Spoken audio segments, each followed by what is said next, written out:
Bonjour à toutes et à tous. Alors, je suis ravie de vous retrouver pour ce nouveau live IMT pour l'industrie du futur.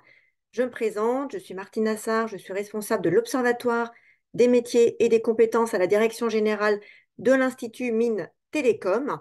Et avec plusieurs étudiants de plusieurs de nos écoles, nous sommes réunis autour de ce projet des lives IMT pour l'industrie du futur afin de nous intéresser et surtout de leur faire connaître un petit peu plus en profondeur plusieurs thématiques liées à l'industrie, que ces thématiques soient technologiques ou qu'elles portent sur des problématiques managériales et organisationnelles.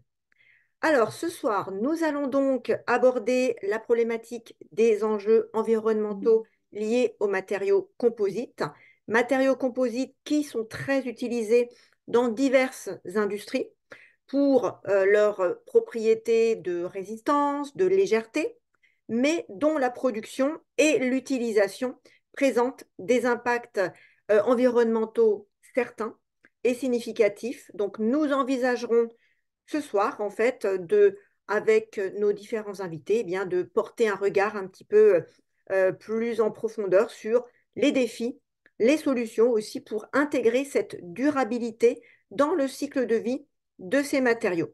Alors, avec moi ce soir, trois de nos étudiants qui vont se présenter déjà tour à tour. Alors, on accueille déjà avec nous, parce que je crois que c'est une première pour elle, donc Emma Paneret. Emma, je te laisse la parole et je te laisse te présenter. Donc, bonjour, je m'appelle Emma Paneret, je suis étudiante à IMT Atlantique en deuxième année. Je suis dans la filière nucléaire et donc c'est pour ça que le thème de l'industrie du futur m'intéressait et c'est pour cela que j'ai rejoint ce groupe de travail avec Martine et de nombreux autres étudiants. Voilà, donc c'est rapide, j'espère que ça sera suffisant et je laisse la parole au suivant, Noah par exemple. Oui, bonjour, moi je suis Nicolas, je suis actuellement en troisième année à l'ISTP, donc une école d'alternance qui est rattachée à l'école des mines, et je suis en formation génie nucléaire. Voilà. Je vais pouvoir passer la parole à Maxime. Bonjour à tous, merci d'être présent sur le direct ce soir. Je m'appelle Maxime, je suis étudiant ingénieur généraliste à l'IMT Nord-Europe, donc en première année. Donc je porte un intérêt particulier sur la place de l'industrie française dans le monde et je m'intéresse à tout type de sujets autour de la recherche et de l'industrie. Merci à tous les trois. Et alors, du côté de nos invités, j'ai également le plaisir donc d'accueillir avec nous déjà Chung Ae Park, qui est enseignant-chercheur et adjoint au directeur du CERI en charge de l'innovation à IMT Nord-Europe. Donc, vous laisserez du temps, hein, Chung Ae, tout à l'heure avec notre étudiant qui vous interrogera pour vous présenter un peu plus dans le détail. Également avec nous de la même école. Agnès Zambon, également enseignante-chercheur, et un industriel, hein, parce il nous en faut quand même un pour pouvoir pour envisager le côté, on va dire, cas d'usage et application. Donc nous accueillons avec nous Charles Goebbels de la société Reprocover, qui est Managing Director et qui va également se présenter tout à l'heure avec un de nos étudiants. Alors, avant de démarrer nos échanges, je voulais également informer ceux et celles qui nous ont rejoints que vous pouvez poser vos questions dès lors que les premiers échanges vont démarrer, puisque nous aurons, à l'issue de ces trois interventions, un temps d'échange pour pouvoir interagir, hein, avec nos différents invités sur des questions que vous avez envie de leur poser. Donc, n'hésitez pas. Dès que ces présentations eh bien, commenceront, si vous avez des questions, vous avez un onglet sur votre barre de tâches, questions et réponses, où vous pourrez directement les poser et on les traitera en fin d'émission. Voilà. Et donc sur ce, eh bien, je laisse la parole à celui ou celle de nos étudiants qui va commencer par interroger, je crois, Agnès. Voilà. Oui, alors donc c'est moi qui interroge Agnès. Eh bien, parfait. Alors tout d'abord, Agnès, on voulait savoir si vous pouviez vous présenter, vous, votre école et votre domaine de recherche. Oui, bonjour à tous. Merci déjà pour l'invitation du coup au live. Donc moi je suis enseignante chercheuse donc à IMT Nord Europe, plus exactement au Centre d'enseignement de recherche et d'innovation qu'on appelle CERI, matériaux et procédés. Et je suis située à Douai. En tout cas, les laboratoires de recherche du série matériaux et procédés sont à Douai. Pour notre école et plus particulièrement donc pour le série, on a trois axes de thématiques. Le premier concerne les technologies et matériaux avancés. Le deuxième, l'économie circulaire et les écomatériaux. Et le troisième, les matériaux et procédés numériques. Donc, en tant qu'enseignant-chercheur, on peut être amené à travailler sur plusieurs axes. Moi, je travaille plus particulièrement sur l'axe 2, donc l'économie circulaire et les écomatériaux. Et je peux aussi participer à des projets pour la technologie et les matériaux avancés. Et donc, plus précisément, ma thématique de recherche concerne la valorisation matière de matériaux dits alternatifs pour le domaine de la construction, plus exactement pour la formulation de matériaux cimentaires. Et donc, quand je parle de matériaux alternatifs, il s'agit là d'utiliser des matériaux qu'on n'a pas l'habitude en fait, d'utiliser et pour répondre à une problématique souvent de gestion des déchets. Donc, ça peut être des déchets issus d'activités industrielles, mais aussi de ce qu'on appelle les ordures ménagères. Donc, le terme, c'est mâche-fer exactement. On peut être amené à utiliser ce genre de matériaux. Et je travaille donc actuellement sur une problématique donc de la valorisation des matériaux composites. Donc, c'est ce qui me fait participer à ce live. Et je profiterai aussi pour présenter d'autres projets menés par les équipes composites, puisque je travaille avec donc une collègue qui s'appelle Mylène Lagardère et qui elle a aussi des thématiques de recherche en lien donc avec les matériaux composites et leur valorisation. Très bien, merci beaucoup. Donc, le thème de ce live, c'est les matériaux composites et leur place dans l'environnement aujourd'hui. Et donc, peut-être que tout le monde ne sait pas ce que c'est un matériau, enfin, des matériaux composites. Est-ce que vous pouvez nous le définir avec vos propres mots et où est-ce qu'on les retrouve généralement et pour quels usages? Alors, la définition première du matériau composite, c'est un matériau qui est composé de deux matériaux de nature différente. Et on peut retrouver, enfin, on va parler plus particulièrement d'un matériau qui est composé en fait de renforts dans une matrice. On peut retrouver plusieurs types de matrices. Il en existe des matrices en fait organiques, céramiques ou métalliques. Quand on parle en fait de matériaux composites, on va plus communément parler de ceux qui sont à matrice organique. Donc en fait, résine polymère. Finalement, quand on parle de composites, enfin ceux qui sont le plus développés c'est ce type-là de matériaux composites. Dans les résines polymères, on peut retrouver des résines qui sont dites thermoplastiques et thermodurcissables. En termes de part de marché, les thermodurcissables représentent 61% du marché. Et donc, en fait, ils se différencient par leur comportement vis-à-vis de la température. Les thermodurcissables, en fait, à température élevée, ne permettent pas de retrouver une certaine maniabilité qui pourrait finalement permettre de les remettre en forme ou alors de les séparer des fibres pour notamment leur valorisation, enfin en tout cas en fin de vie, pouvoir réutiliser les fibres finalement, les séparer de la résine. Donc là, sur ces deux types de matériaux, donc j'amorce un peu la présentation des enjeux de la valorisation des matériaux composites. On a un enjeu qui est différent puisque les thermoplastiques, on sait mieux finalement les valoriser que les thermodurcissables. En termes de renfort, donc on peut retrouver dans les matrices, enfin dans les composites organiques, des renforts fibres de verre ou fibres de carbone. Les fibres de verre représentent 88% du marché. Et là aussi, en fait, aujourd'hui, on n'a pas beaucoup de solutions de valorisation parce qu'en fait, ils ont moins de valeur ajoutée que la fibre carbone. Il coûte moins cher. Donc finalement, on a développé plus des solutions de valorisation, enfin en tout cas de réussir à retrouver, à reprendre les fibres de carbone parce qu'ils ont une meilleure valeur ajoutée. Les matériaux composites, de manière générale, on les retrouve beaucoup dans les secteurs du transport, donc nautisme, ferroviaire, automobile. En termes de production, tous les ans, il y a 5% de production en plus. On est en termes mondial à 12 millions de tonnes. Donc, il y a des gros enjeux de savoir valoriser ces matériaux aujourd'hui. Euh, voilà ce que je peux en dire. Je crois avoir répondu à la question. Après, Oui, enfin, oui, si je c'était peux très complet. continuer. Oui. Bah, si vous avez encore quelque chose à ajouter, allez-y, il n'y a pas de souci. Non, bah, après, moi, je peux parler plus Ah oui, particulièrement du projet, mais oui, oui, bien sûr. Non, mais j'allais justement y venir. Est-ce que vous pouvez présenter votre projet au sein des laboratoires d'IMT Europe et qui porte sur la valorisation des déchets des matériaux composites? oui, tout à fait. Donc, le projet sur lequel on travaille donc avec ma collègue concerne les matériaux composites type enfin, résine polyester, donc c'est un thermodurcissable, euh, et fibre de verre.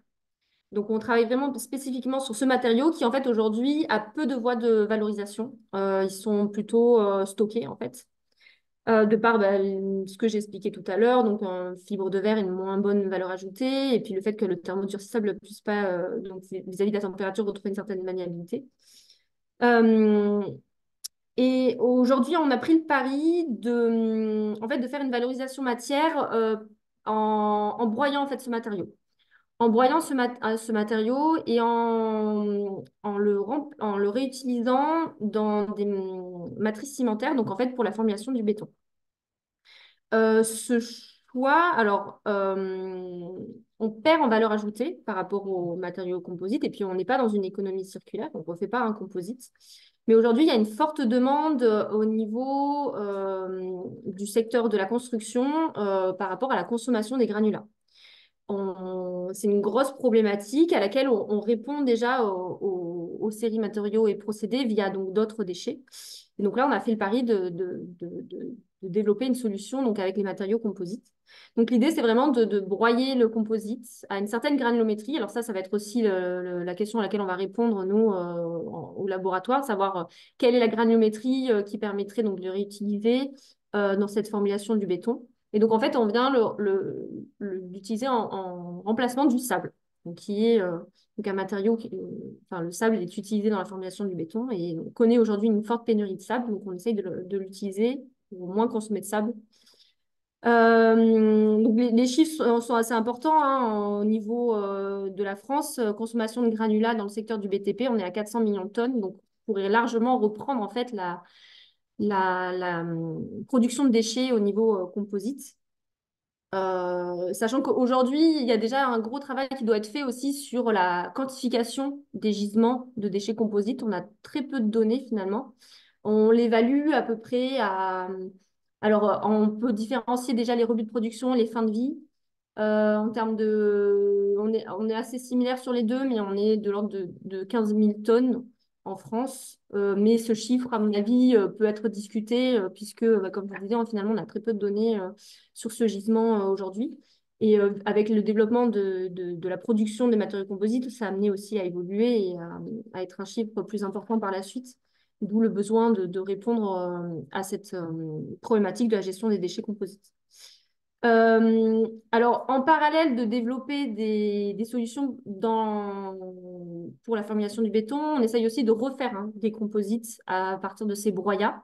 Donc, l'idée, c'est toujours de broyer le composite et de le réincorporer dans une matrice résine polyester avec des renforts de matières premières brutes, vierges. Donc, on n'arrivera pas à reprendre 100% du broyat pour refaire un matériau composite, mais en tout cas, essayer de diminuer la consommation de matière. Peut-être améliorer les performances mécaniques. Je n'ai pas forcément évoqué, mais dans la formulation du béton, potentiellement, l'idée, c'est en fait d'améliorer les performances mécaniques du béton, puisque le broyat s'apparente à une fibre. Aujourd'hui, on sait déjà faire des bétons fibrés. ça permet en fait d'avoir, en termes de flexion notamment, un meilleur comportement mécanique. Donc potentiellement aussi de moins doser en termes de ciment notre béton. Et ça, en fait, le dosage en ciment, c'est ce qui a aussi le plus gros impact environnemental dans la fabrication du béton. Donc c'est aussi l'idée de pouvoir adapter notre formulation du béton et moins doser en ciment pour réduire l'impact environnemental. Et Ok. puis l'idée aussi, c'était que j'évoque certains projets, enfin en tout cas au niveau composite, on a aussi des projets sur l'utilisation de fibres naturelles, fibres de lin et de chanvre. Donc là, ce sont des matériaux biosourcés qui nous permettent de réduire l'impact environnemental des composites. Il y a eu d'autres projets qui ont permis de développer enfin, l'utilisation de résine thermoplastique à la place des thermodurcissables et aussi dans l'éco-design des matériaux composites, d'améliorer les phases d'utilisation pour réduire ben, l'impact environnemental. Voilà, il n'y a pas que ce projet que je viens de présenter, il y a d'autres projets qui sont développés au sein de notre série, auxquels je n'ai pas participé directement, puisque bon, là, je fais le lien avec l'équipe composite sur le projet, mais l'idée, c'était d'en parler aussi. Donc, voilà. S'il y a besoin, justement, pour les questions que je développe, je pourrais le faire. D'accord. Merci beaucoup pour avoir répondu à nos questions. C'était très complet. Et donc, je laisse la parole au prochain étudiant pour les prochaines questions. Voilà. Voilà. Merci Emma. Donc, on va passer à notre second invité, Monsieur Chiang-Hae Park. Donc, vous êtes directeur adjoint en charge de l'innovation au Centre de recherche matériaux et procédés à l'IMT Nord-Europe. J'espère que vous allez bien. Encore merci à vous d'être présent ce soir. Est-ce que vous pourriez vous présenter un peu plus dans les détails sur votre parcours et sur votre domaine de recherche? D'abord, ben, merci pour votre présentation, invitation. Je suis professeur à INT Nord-Europe et mon domaine d'expertise, c'est matériaux composites, notamment le procédé de fabrication de pièces et structures composites. C'est mon parcours, et puis j'ai fait ma thèse à l'École des mines de Saint-Étienne il y a 21 ans, il y a longtemps. Après, j'ai travaillé dans une entreprise pétrochimie pendant 2 ans, donc j'ai passé un parcours et puis industriel. Après, à partir de 2005, j'ai démarré ma carrière en tant qu'enseignant-chercheur. Donc, toujours en matériaux composites, procédés de fabrication, caractérisation, et puis des fois la modélisation et puis numérique. Mon intérêt, c'est plutôt ça. Tout à l'heure, ma collègue Agnès, elle a donné une très bonne définition de matériaux composites. Matériaux composites, c'est une combinaison de deux à trois matériaux. Donc, la plus utilisée, c'est en tant que renfort, Agnès, elle a parlé de fibre verte. Si tu prends l'exemple de fibre de carbone, je ne sais pas si vous connaissez fibre de carbone, c'est un matériau et puis fibre, donc en forme de carbone. Et puis, donc aujourd'hui, il y a plus de 200 000 matériaux qui sont disponibles dans le marché. C'est-à-dire, si vous souhaitez développer un nouveau matériau, vous avez plus de 200 000 choix. Par contre, le problème, si vous trouvez un matériau qui est très performant, presque tous les matériaux performants sont très lourds. Par exemple, acier. Acier très résistant, très rigide, mais masse volumique, c'est quasiment 8. Plastique, c'est très léger, masse volumique presque 1. Par contre, résistance, rigidité, très faible. Par contre, fibre de carbone, plus résistant, plus résiste que l'acier, mais beaucoup plus léger que l'acier. Masse volumique, c'est 1,8. Le problème, fibre de carbone, c'est un fibre, comme le vêtement. Donc, on ne tient pas la forme solide. Donc, l'idée, comme disait tout à l'heure Agnès, on ajoute un deuxième matériau qui s'appelle matrice pour garder la forme. Donc, la matrice plus utilisée, c'est plastique, polymère. Donc, comment on peut combiner les deux matériaux? Donc, le plus facile, polymère en forme de liquide, comme la résine. Après, entraîner les fibres. Après, solidification. Donc, entraînation, deuxième étape, solidification. Donc, mon entrée de recherche, comment on peut optimiser ce process? Donc, il a deux objectifs. Éviter le défaut, Des fois, on entraîne, des fois, et puis il y a imperfection de l'entraînation, des fois, et puis solidification, il y a problème de déformation, et puis donc non-uniformité de solidification. Donc, ça, le premier objectif, c'est éviter les défauts, minimiser les défauts. Deuxièmement, minimiser le temps cycle. Parce que si on réduit le temps de production, on peut réduire le coût de fabrication. Donc, aujourd'hui, il y a plusieurs problèmes dans le secteur matériaux composés, c'est deux problèmes majeurs. Premier, le coût de fabrication est très élevé parce que matériaux composés, c'est un matériau très cher. Deuxièmement, on utilise plastique, donc il y a problème de recyclage. Voilà. Merci beaucoup pour du coup ce petit tour d'horizon des matériaux composites et pour votre parcours. Donc depuis le début de cette année 2024 à l'IMT Nord, vous pilotez le projet EcoHydro en partenariat avec une autre école de l'IMT, l'IMT Minales. Donc vous collaborez notamment avec Monsieur Laurent Ferry. Est-ce que vous pouvez nous en dire plus sur ce projet, déjà un peu sur l'idée principale et peut-être les difficultés que vous rencontrez, pareil, donc peut-être aussi comment est-ce que vous avez obtenu le financement de ce projet, etc. D'accord. Donc aujourd'hui, et puis, les applications de matériaux composites sont plus utilisées c'est dans le secteur transport, comme disait Agnès, et puis notamment secteur aéronautique, c'est donc fibre carbone, composite carbone, ça c'est le matériau principal. Donc depuis 20 ans, avion, c'est pas en aluminium, c'est composite, plastique plus fibre carbone. Après, ces matériaux composites ont commencé à pénétrer et puis, dans d'autres secteurs, notamment automobiles. Puis aujourd'hui, le problème, et puis aujourd'hui, tous les secteurs industriels, on parle de net zéro carbone. Donc jusqu'à 2050, il faut atteindre empreinte carbone zéro. Donc, surtout le transport, on parle beaucoup de, puis notamment transport terrestre. Puis peut-être vous connaissez le thème anglais, c'est ZEV, Zero Emission Vehicle. Donc, soit véhicule électrique, soit véhicule hydrogène. Donc, qui ne donne pas des émissions de gaz. Notamment en cas d'hydrogène, donc le problème est donc, comment on peut stocker hydrogène pour garder autonomie suffisante pour rouler à longue distance. Le problème. Donc, il y a trois méthodes de stockage de hydrogène, solide, liquide et gaz. Donc, solide, c'est plus facile à fabriquer, mais par contre, c'est pas très, très efficace. Donc, pour l'utiliser dans le secteur transport, soit gaz, soit liquide. Donc, déjà gaz, si je prends un exemple, véhicule de passagers, donc pour avoir et puis l'autonomie, par exemple, au-delà de 400 km, 400 et puis 450 km, donc il faudra stocker au moins 5 kg d'hydrogène.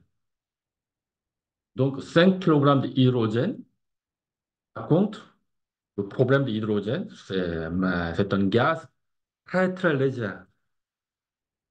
Donc on ne peut pas avoir un grand volume dans le véhicule. Donc s'il y a réservoir d'hydrogène hyper volumineux, donc il faut minimiser le volume de passagers. Problème.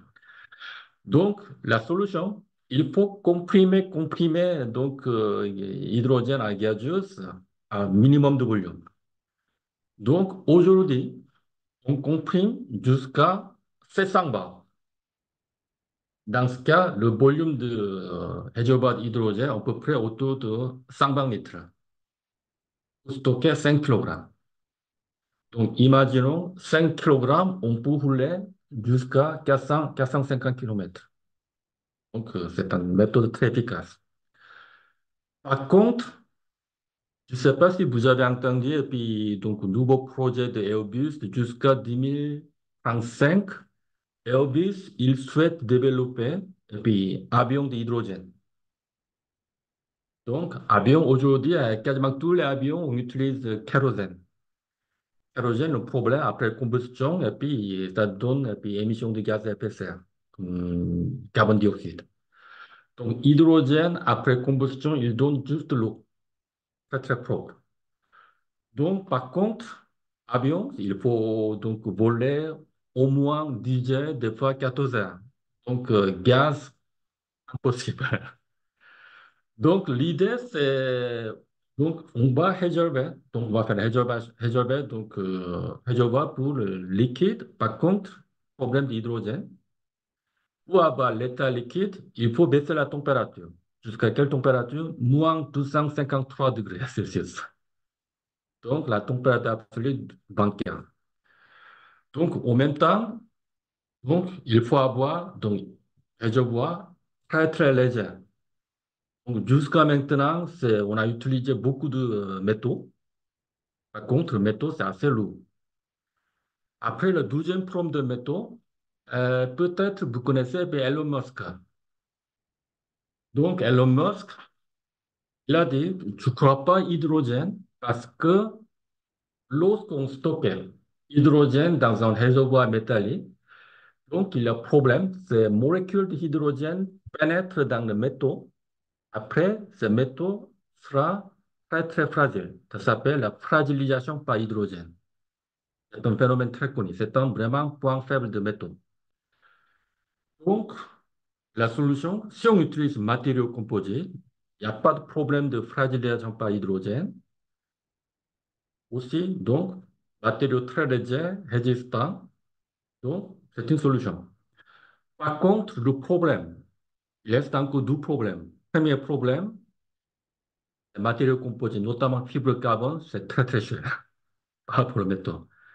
Deuxième problème, aujourd'hui, tous les secteurs industriels, ils comptent chaque matériau, chaque pièce.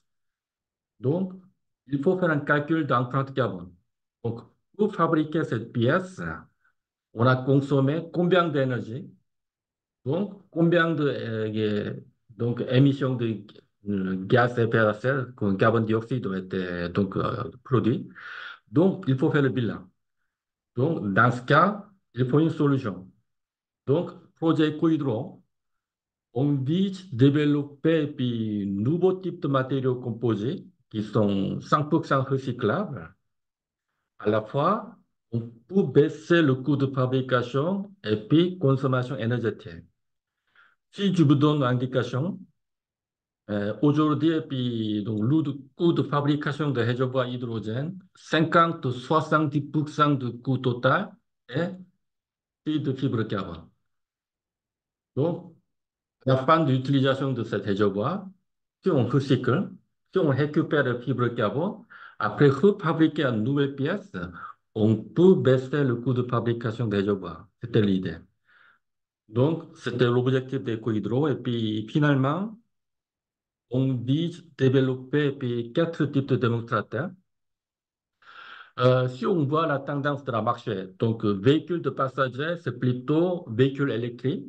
Après, le poids lourd, c'est plutôt hydrogène. Donc, dans ce projet EcoHydro, et puis on va développer premièrement, donc vous avez dans la tête l'image de et puis, station de gaz, de pétrole. Donc, s'il y a beaucoup de véhicules d'hydrogène, on aura besoin de la même station. Donc, on va développer puis plutôt grand réservoir pour cette station. Deuxième, c'est donc peut-être vous avez vu donc le camion qui transporte cylindres d'hydrogène. Donc, on va développer ce cylindre pour transport par camion. Troisième, donc ce camion aussi, on va rouler par hydrogène. Donc, c'est réservoir pour le camion, c'est troisième. Quatrième, c'est pour l'aviation, pour Airbus. Voilà. Parfait, merci beaucoup pour votre intervention. Du coup, je laisse la parole à Noah pour notre dernier invité. Merci Maxime. Donc maintenant, je vais pouvoir adresser la parole à Charles Goebbels, qui était donc Managing Director chez Procover. Donc merci Charles d'avoir accepté de participer à ce live. Merci de m'avoir La, invité. la première question, c'est la question assez classique de ce que vous pouvez vous présenter, présenter votre entreprise et vos activités, s'il vous plaît. Je m'appelle Charles Gebel, c'est moi qui m'occupe de la société de Repocover. Et chez Repocover, on collecte tout ce qui est composite chargé ou non fibre de verre, principalement composite thermodure. On va les collecter et les recycler de manière mécanique pour ensuite les réutiliser dans des produits finis que nous allons fabriquer directement pour différents secteurs, donc le secteur de la voirie et le secteur ferroviaire principalement. D'accord. Est-ce que vous pouvez nous expliquer un petit peu comment est-ce que vous faites pour travailler du coup avec le labo de recherche IMNT Europe et également qu'est-ce que vous recherchez du coup via cette collaboration? C'est pas, déjà, je trouve que c'est pas ça de travailler avec les projets subventionnés par les États européens sont principalement. Moi, je suis belge, la société est en Wallonie et on est principalement financé par la région wallonne.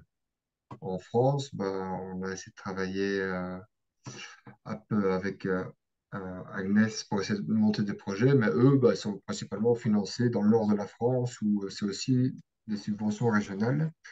Mais on essaie quand même de monter un projet avec l'IMT, avec d'autres sociétés industrielles pour essayer de rendre le composite plus circulaire.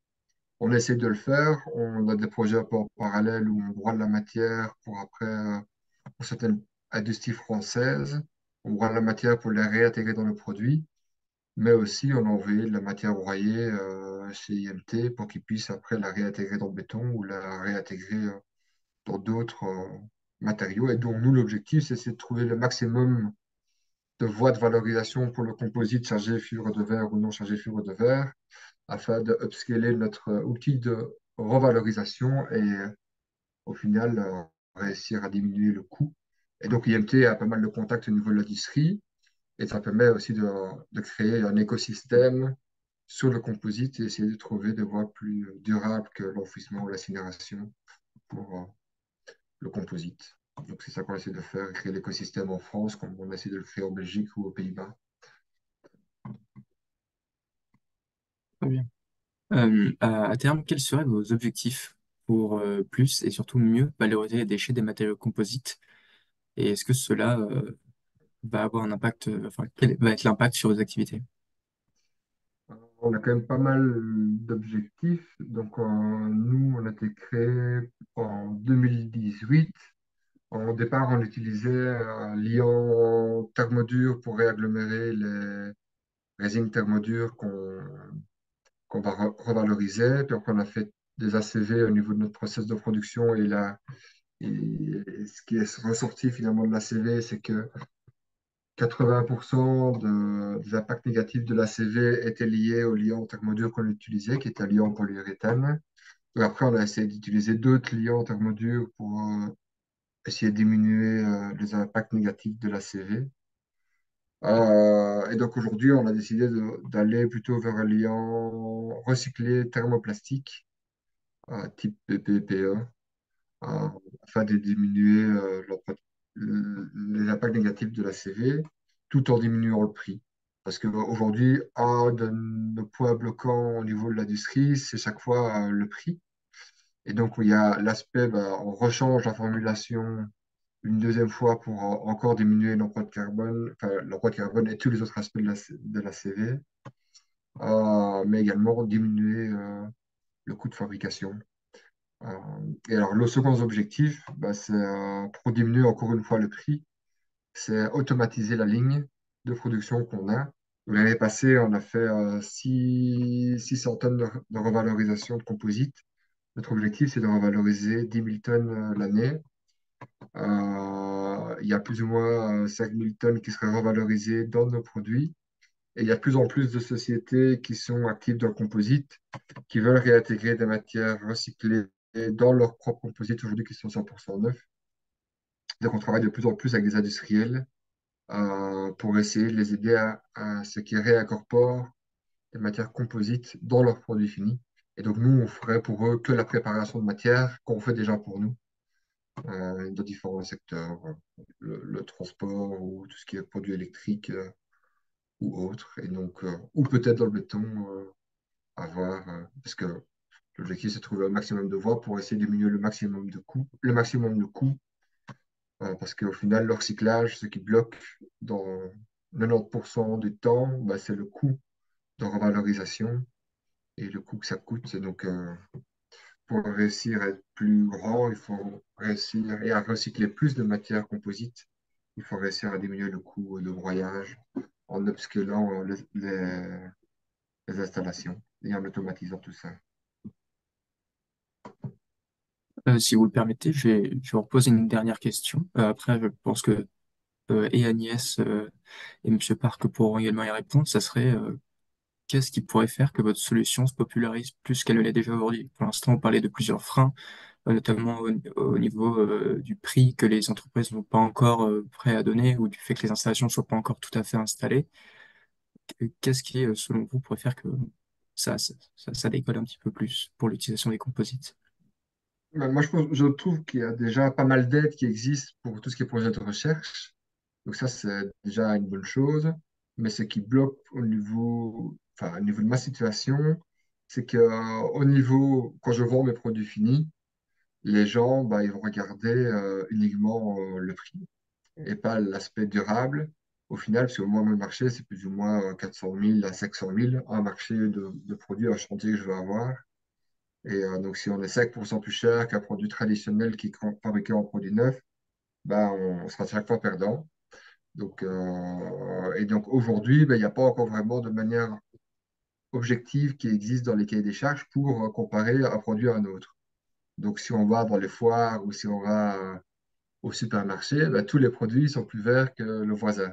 Donc, personne n'arrive à s'y retrouver. Donc, si aujourd'hui, ben, il y a la Commission européenne qui pousse vers une standardisation de, la de manière de comparer les produits l'un avec l'autre, ça s'appelle le PEF.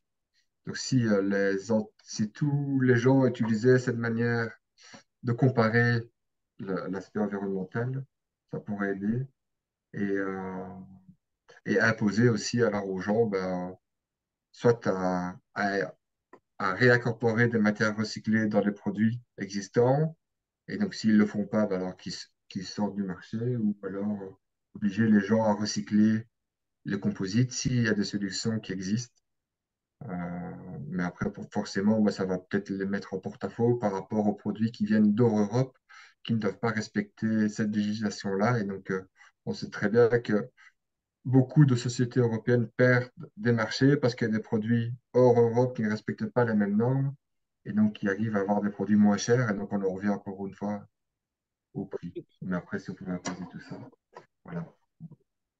Et en complément, je vous demanderai également, Charles, vous pensez que vous parliez d'impulsion européenne en termes de législation hein, pour favoriser effectivement et mettre en avant cette durabilité des déchets, enfin en tout cas de ces matériaux composites. Est-ce que effectivement promouvoir une législation plus ferme là-dessus, de manière à finalement orienter plus le choix des industriels vers ce type de produits recyclés, plutôt que de laisser rentrer effectivement bah, des produits bah, qui viennent d'hors Europe et du coup ne respectant pas forcément les cahiers des charges auxquels les pays européens, Mhm. eux, sont soumis, apporterait peut-être quelque chose de plus, qui aurait un impact plus important pour faire décoller véritablement votre activité comme finalement d'autres entreprises qui seraient sur le même segment un petit peu industriel? Ah oui, je pense que ça pourrait aider toutes les sociétés de valorisation, mais également toutes les sociétés qui ne font pas de la valorisation. Ah oui. C'est pas que Ah, mon secteur, mais oui. parce qu'en même temps, vous avez parlé de volumes énormes, là. Enfin, voilà, entre l'activité que vous avez en termes de volume actuellement et celle que vous avez en perspective, hein, c'est juste énorme. Ça veut dire qu'il y a un potentiel de valorisation qui reste conséquent quand même, hein. Oui, si on arrive à diminuer le coût de fabrication, il y a quand même pas mal de potentiel de marché. Mais alors, c'est chaque fois, il faut réussir à automatiser et atteindre ce volume-là pour pouvoir réussir à diminuer le prix. Mais après, au niveau de la valorisation, 10 000 tonnes, c'est pas grand-chose. Oui. Pour qu'une société de recyclage thermoplastique fonctionne bien, elle faut qu'elle fasse entre 50 et 60 000 tonnes l'année, quoi. C'est Et, plus ou moins le chiffre qu'ils annoncent dans ce secteur-là. Donc 10 000 tonnes, c'est rien par rapport à tous les autres déchets. Et cette matière première, on va dire, pour atteindre ces volumes, elle existe, hein. C'est ça le problème. Ça existe, mais comme ça coûte cher, du coup, on ne peut pas la mettre quelque part un petit peu en mode recyclage parce que ça a un coût. En fait, c'est ça l'obstacle majeur quelque part, hein. Mhm. C'est ça. Ah, c'est dommage pour l'environnement quelque part non, aussi. Donc, c'est vrai que il y aurait peut-être une prise de conscience. Et du coup, Chung, avant qu'on attaque les questions, je- j'en profite quelque part pour arriver aussi à nos prochaines questions. Quelque part, votre projet, comme les projets qui sont conduits au sein du série, donc au sein d'IMT Nord-Europe, elle pousse aussi, non seulement à prendre conscience, mais à aller un petit peu vers ce type d'action pour aider, être un petit peu en support des industriels pour pouvoir avancer là-dessus. Et tout à fait. Donc, maintenant, on vient de parler de problèmes de coût de recyclage assez élevé. Et puis, je pense que donc, dans les avenirs, et puis, même si le coût est assez élevé, et puis tu penses qu'on est obligé d'utiliser la matière recyclée. Ah oui? Si tu prends un exemple, Renault et puis Stellantis, deux géants automobiles français, ils ont tous les deux un même objectif. Jusqu'à 2025 ou 2023, tous les véhicules neufs, la construction de véhicules neufs, ils sont obligés d'utiliser des 25% de matériaux verts. Donc, c'est quoi matériaux verts? Soit matériaux biosourcés, soit matériaux recyclés. Mm. Notamment Renault, ils ont dit clairement 25%, au minimum 25%, puis matériaux recyclés. Donc, je pense qu'au niveau de chaîne industrielle, à partir de end user, donc utilisateur final comme Renault et puis PSA, après Tier 1 comme Faurecia ou Valeo, et puis Plastic Omnium, après Tier 2, Tier 3, jusqu'à tous les PME. Je pense que cette contrainte va descendre, descendre, descendre, finalement, et puis il y aura et puis, l'action réactive. Donc, aujourd'hui, si je parle avec industriels, chercheurs industriels, donc pour eux, c'est l'intérêt principal, numéro un intérêt, recherche, c'est recyclage. Ben oui, Ils parlent que ça. c'est sûr. Voilà. J'espère que ça va venir et puis, dans l'avenir proche. Mm, Et mm. puis, si je me bien, et puis Eco-Hydro aussi. Oui, Ce projet a été financé par la Commission européenne. Donc, le budget total est de 10 millions d'euros. d'accord. Oui, c'est conséquent quand même. Voilà, Mm. c'est très, très, très grand projet. Ouais. 9 millions 600 000 à financé par la Commission européenne, après 400 000 euros financés par le gouvernement du Royaume-Uni, parce que jusqu'à l'année dernière, puis le Royaume-Uni était hors de Commission européenne. Eh oui. Voilà. Au total, 10 millions. Et puis, vraiment, l'accent important, c'est éco. Éco, il a double sens. Mm. Écologie, Ouais. parce qu'il faut recycler tous les matériaux. Deuxième, c'est économie, réduction de coûts de fabrication. Agnès, ils ont parlé, Agnès et puis Charles, ils ont parlé de plutôt recyclage mécanique. Mécanique, c'est il a matériaux et puis on broyait, après mélange avec deuxième et d'autres matériaux. Par contre, ici, donc, Ecohydro, on va utiliser plutôt méthode de chimie. D'accord. Donc, décomposer la polymère et puis séparer fibre carbone après plastique. C'est une autre technique en fait, hein. L'autre technique. Donc, normalement, méthode chimique, c'est plus coûteuse que la méthode de Ah ben, c'est sûr. recyclage mécanique. Mm. Donc, malgré tout, l'idée est puis, récupérer fibre de carbone qui est très coûteuse, réutiliser pour, voilà, cette fibre pour, une nouvelle pièce. Peut-être, il y a plusieurs étapes de fabrication. Au total, peut-être on peut baisser. C'est une idée. En tout cas, le coût de fabrication et recyclage, c'est un grand problème. Donc, je parle beaucoup avec PME.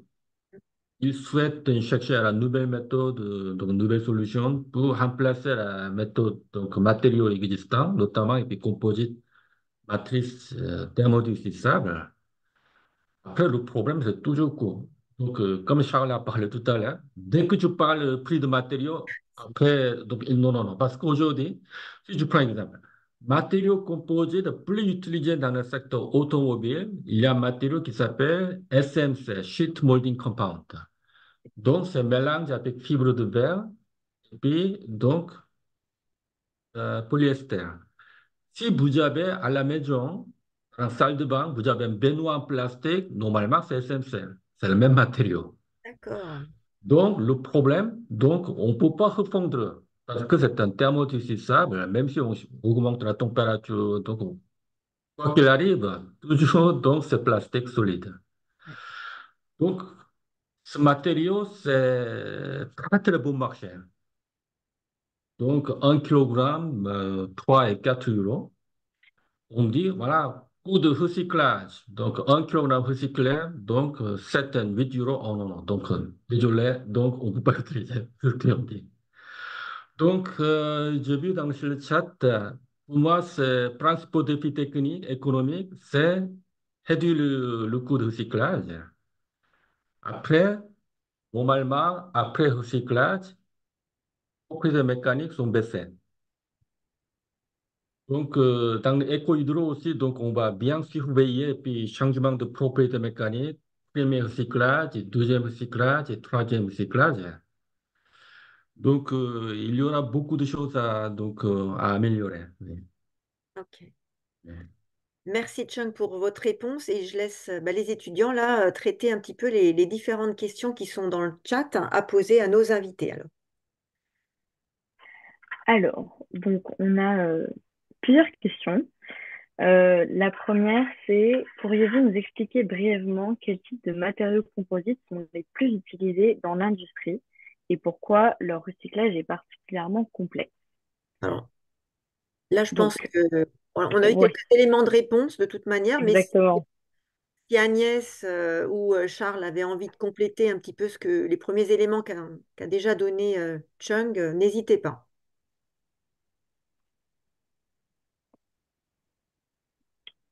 Là maintenant Sinon, ou non oui, là maintenant. Ah, mais alors c'est vrai que moi là j'ai pas forcément en tête des chiffres exacts selon les secteurs de l'industrie. Bon, en tout cas le transport, après la part de marché sur.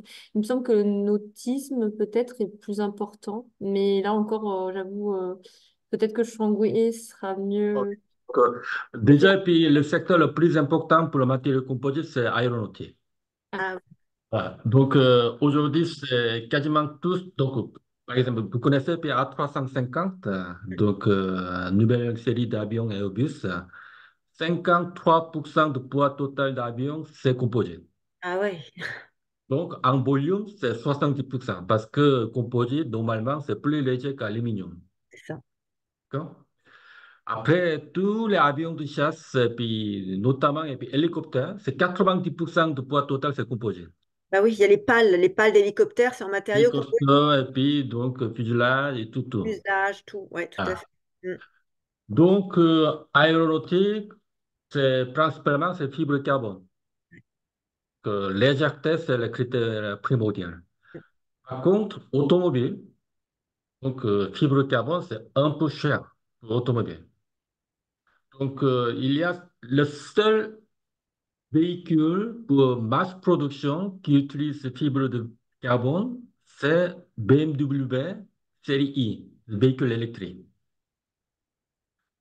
Donc, tous les voitures de luxe comme Lamborghini, Porsche, c'est fibre de carbone, mais véhicule normal comme le mien, et puis comme le vôtre, normalement, on utilise fibre de verre parce que c'est un matériau moins cher.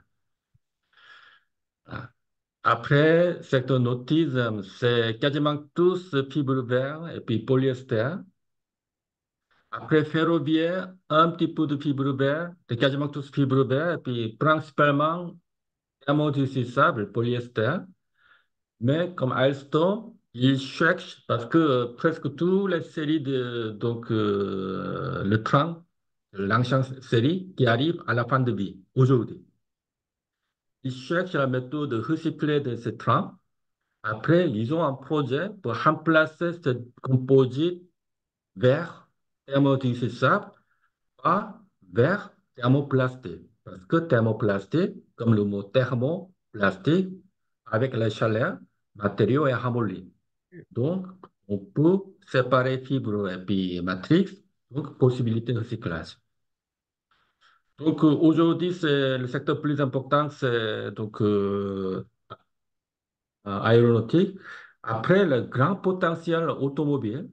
Aujourd'hui, et puis fibre carbone, le prix de fibre carbone, c'est 1 kilogramme de fibre carbone pour le gamme d'automobile, à peu près 14 à 15 euros par kilogramme. Par contre, pour Renault et puis PSA, Stellantis, le prix de matériaux acceptable pour le secteur automobile, ils ont dit à peu près maximum 5 euros par kilogramme. Par contre, composite, combinaison de fibres et polymères, plastique. Plastique, c'est pas très cher. Donc, si le fibre carbone, le prix de fibre carbone descend jusqu'à 7 et 8 euros par kilogramme, Renault et puis Stellantis, ils vont utiliser fibre carbone pour fabriquer et puis donc tous les véhicules de Peugeot, puis Citroën et puis Renault. Il reste encore facteur de 2. Après, on parle de et puis recyclage de fibre carbone, mais aujourd'hui, il y a des fibres carbone recyclées dans le marché. On peut acheter. Mais malheureusement, plus cher que fibre carbone vierge. Ouais. Très bien. Merci beaucoup pour votre réponse. Et je vais passer sur la deuxième question de nos internautes. Comment les universités et les centres de recherche collaborent-ils avec les industries pour tester et implémenter ces nouvelles technologies de recyclage? Et est-ce que vous pouvez nous donner des exemples de partenariats qui ont abouti, qui ont réussi? Voilà, donc peut-être que Agnès et Changhe sont plus aptes à répondre à cette question, je ne sais pas. Je peux peut-être, oui, commencer. Enfin, Charles a Oui, déjà oui, répondu un peu à cette question enfin, en décrivant notre collaboration. D'ailleurs, oui, je peux compléter en disant que, en fait, nous, à l'échelle laboratoire, on doit déjà, en fait, travailler sur la faisabilité technique, en fait, surtout puisque en fait il y a deux enjeux dans le fait dans la recherche, c'est que industriellement en fait il y a une viabilité économique et écologique, bien sûr, c'est l'idée justement sur cette thématique. Mais nous on travaille aussi essentiellement sur la faisabilité technique puisqu'on remplace donc dans le développement du béton, on remplace le sable par un autre matériau, donc il faut être capable de donner en fait les propriétés mécaniques de ce nouveau matériau. Donc, on va travailler sur tout cet aspect-là, de savoir aussi adapter dans la fabrication industrielle le protocole de fabrication. Donc là, on est déjà à une échelle un peu plus aboutie, on va dire. Dans un programme de recherche, enfin, dans un projet, on a ce qu'on appelle des TRL. Donc en fait, on travaille à différentes échelles entre l'idée, on va dire, la TRL 0, enfin voilà l'idée de la solution qu'on veut développer jusqu'à l'utilisation industrielle.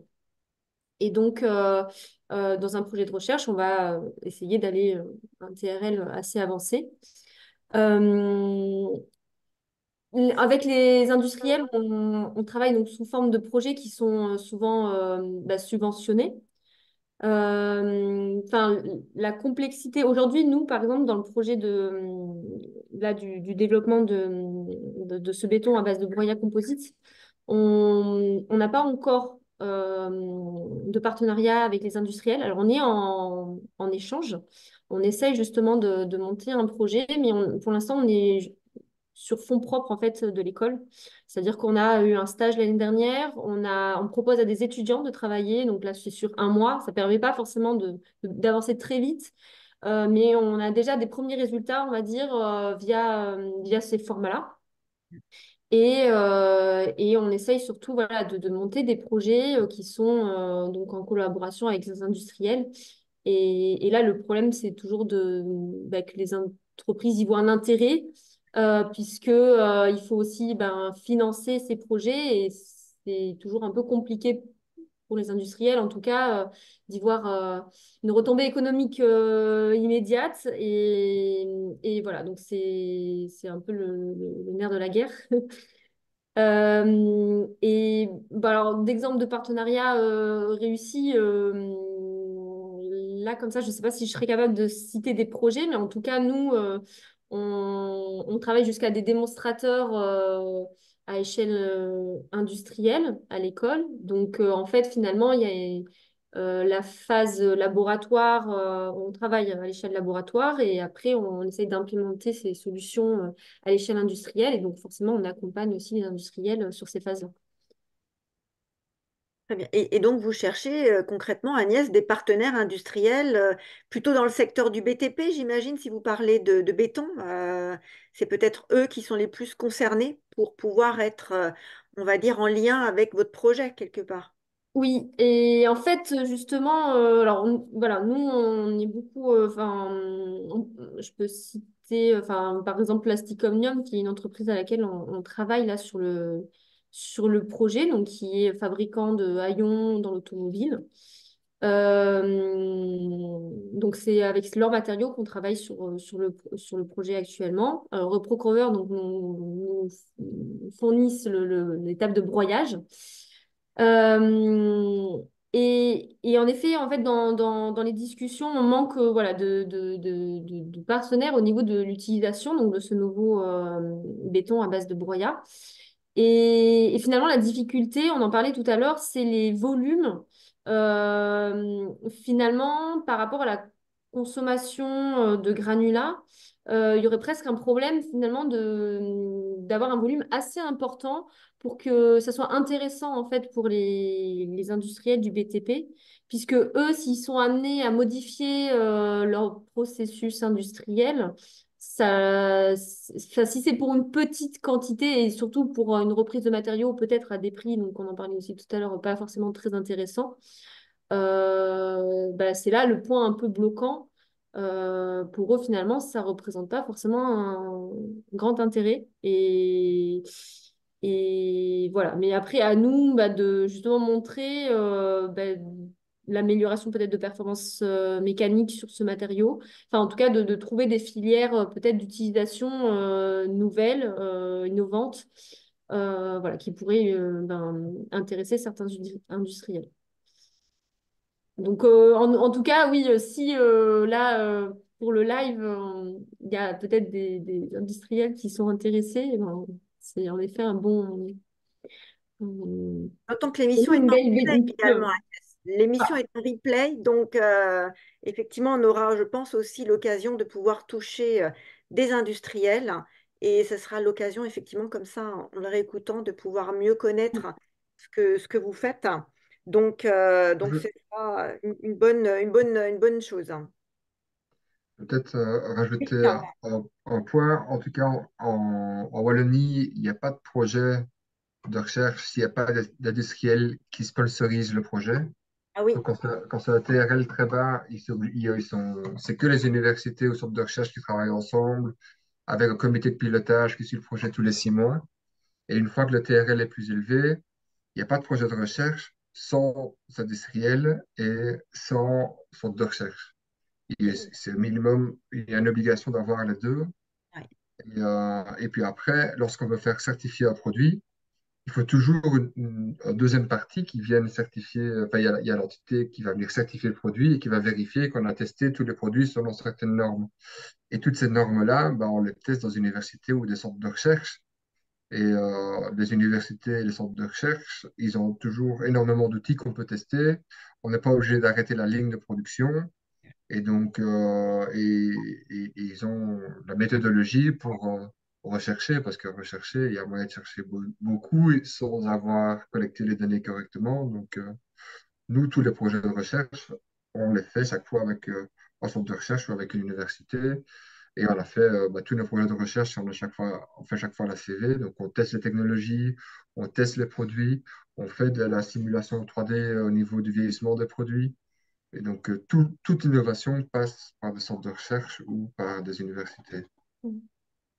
Et du coup, Charles, comment votre entreprise est arrivée jusqu'à jusqu'au labo d'IMT Nord-Europe, à part la proximité géographique, voilà, comment s'est fait le lien finalement avec cette école française, hein?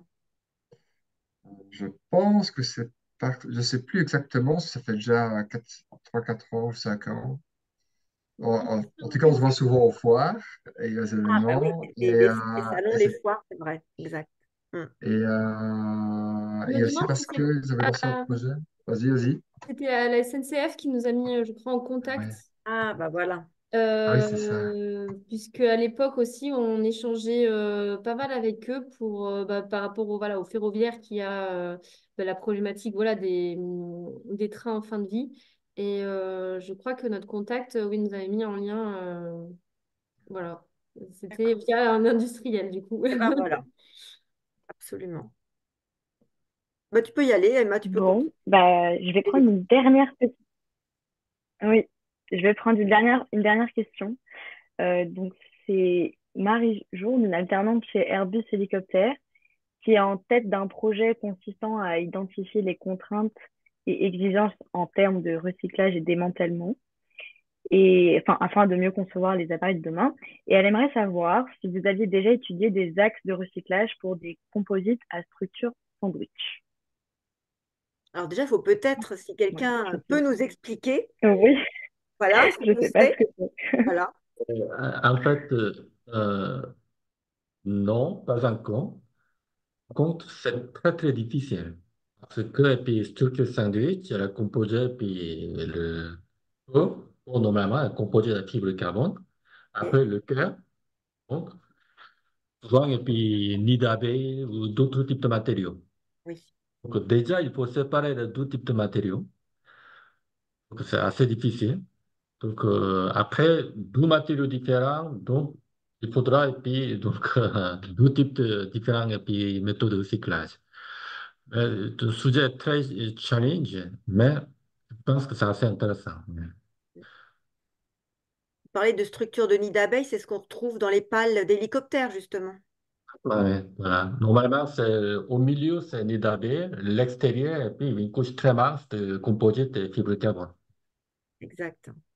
Alors Marie, voilà, j'espère qu'on a pu répondre à votre question, en tout cas, qu'effectivement, pour le moment, il n'y avait pas encore de recherche dessus, en tout cas, pas en tout cas abouti. Est-ce qu'on avait épuisé les questions ou pas? Alors, on n'avait pas épuisé les questions. Il y en a peut-être une. Euh, alors, donc quelles sont L'avant-dernière, les peut-être, me définitions? semble-t-il, Oui, parce que l'avant, voilà, les exactement. autres, on y avait répondu, il restait peut-être l'avant-dernière.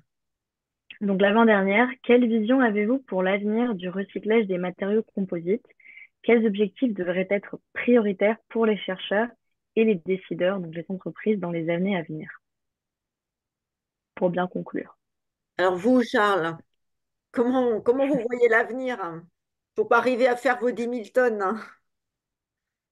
Il faut imposer l'incorporation de matières recyclées dans les produits finis pour moi. C'est clair. Et du coup, Tout à l'heure, j'ai parlé de donc l'objectif de Renault et puis Stellantis. Ils ont déjà imposé le pourcentage de matériaux recyclés dans un véhicule neuf. d'accord. Ah, donc déjà, ça avance quand même du côté des Voilà. industriels, du coup, hein. Voilà, industriel, donc déjà, puis utilisateurs finaux, ils ont déjà imposé la contrainte. Donc, OK. cette contrainte va descendre Ah bah oui, équipementier, puis donc PM. forcément, fournisseurs, sous-traitants, tout le monde va Voilà. appliquer absolument cette même contrainte. Bon, ça Et- serait déjà une bonne chose, hein, du coup, hein. Alors, est-ce que, voilà, on a répondu à toutes les questions. Est-ce que quelqu'un avait envie de rajouter quelque chose qu'on n'avait peut-être pas abordé pour conclure, hein? Moi, je vais peut-être rajouter un truc par Oui, rapport Charles. enfin, plus au mélange de matières, plus c'est compliqué à recycler, Oui, et plus le volume est petit, plus c'est compliqué à recycler. Et donc, plus on arrive à des multitudes de matériaux mixtes, plus ça devient compliqué aussi. oui, Et donc, il y a le problème de volume et le problème. Enfin, donc, c'est facile pour le thermoplastique vierge, on va dire. Mais dès qu'on arrive avec un thermoplastique avec de la fibre de verre, ou alors deux types de thermoplastique, ou trois types de thermoplastique, quatre types de thermoplastique, que ce soit le broyage mécanique ou chimique ou thermique, c'est devient de plus en plus compliqué. Donc, il y a de plus en plus de matériaux aussi qui arrivent sur le marché qui sont de plus en plus performants, mais qui rendent la vie de recyclage un peu plus complexe. Et habituellement, les recycleurs vont plutôt s'intéresser aux plus gros flux. Et moi, par exemple, je ne veux pas étudier un flux qui sera inférieur à 20 tonnes d'année, quoi. C'est pas rentable sinon, c'est clair. Mhm. Mm, tout à fait. Très bien. Bah, écoutez, avec votre intervention, Charles, on va conclure ce live. Et bien évidemment, je vous remercie comme nos invités et nos trois étudiants également pour leur intervention également ce soir avec nous. Alors, pour ceux qui sont encore en ligne, je vous invite aussi, avant de quitter le webinaire, à remplir le petit questionnaire de satisfaction, ce qui nous permet ensuite, nous, de pouvoir nous améliorer chaque fois et bien sûr vous inviter à nous suivre aussi sur les réseaux sociaux, Instagram, LinkedIn, voilà. Et puis vous donner aussi rendez-vous pour notre prochain live le 27 mai prochain, qui sera un live, alors là, spécial, puisque ce sera les 2 ans de nos lives IMT pour l'industrie du futur, avec voilà, cette poursuite et puis surtout voilà, cette constance dans les interventions de nos étudiants, qui sera aussi là célébrée parce que c'est aussi leur émission qui leur permet d'en savoir un petit peu plus sur cet univers industriel pour les inviter justement à s'y orienter. Et à cette occasion, donc le 27 mai, nous serons dans un format donc voilà, inédit, puisque pour nous, puisqu'on est en général toujours en format distanciel, là, nous serons à l'Hôtel de l'Industrie dans le 6e arrondissement à Paris, et également en ligne pour ceux qui veulent nous suivre. Et là, nous serons dans un dialogue direct avec un panel d'industriels, plusieurs de nos étudiants, autour de 3 axes d'échange entre 18 heures et 20 heures, puisque nous aurons un sujet qui portera sur le recrutement, l'attractivité dans l'industrie, quels défis, quelles solutions. Deuxième sujet, ça portera sur les stratégies industrielles pour une transition écologique durable et qui reste compétitive, le gros challenge industriel. Et enfin, l'innovation technologique, est-ce que le seul levier est-ce que c'est le seul levier de croissance pour l'industrie ou y en a-t-il d'autres? Voilà, donc ce sera vraiment ces 3 sujets que nos étudiants ont souhaité aborder ce soir-là avec ce panel d'industriels pour répondre directement à leurs questions et voilà, et être un peu plus au fait de ces enjeux, toujours dans le cadre de cette démarche de réindustrialisation qui est quand même un objectif important pour notre pays, pour maintenant et les années à venir. Donc voilà, et donc à l'IMT, on a envie que nos élèves ingénieurs et nos futurs ingénieurs puissent être des acteurs majeurs de ces futures et prochaines transformations industrielles. Donc, on vous invite tous et toutes à nous rejoindre donc le 27 mai, soit en présentiel, soit en distanciel. Pour cela, n'hésitez pas à aller sur le site de l'IMT, donc c'est imt.fr. Vous tapez suivez les lives et vous tombez sur notre calendrier et les liens pour vous inscrire. Voilà, eh bien écoutez, on vous remercie tous et d'ici demain, vous pourrez trouver le replay. Pour cela, vous n'hésitez pas à aller sur le site YouTube de l'IMT dans le répertoire live Osons l'industrie du futur où vous trouverez directement ce lien pour pouvoir en savoir un petit peu plus. Voilà. Merci à toutes et à tous. Je vous souhaite une bonne soirée et à très bientôt. Toujours restez fidèles au live Osons l'industrie du futur. Merci beaucoup. Au revoir. Merci. Au revoir. Au revoir. Au revoir. Merci. Au revoir. Au revoir.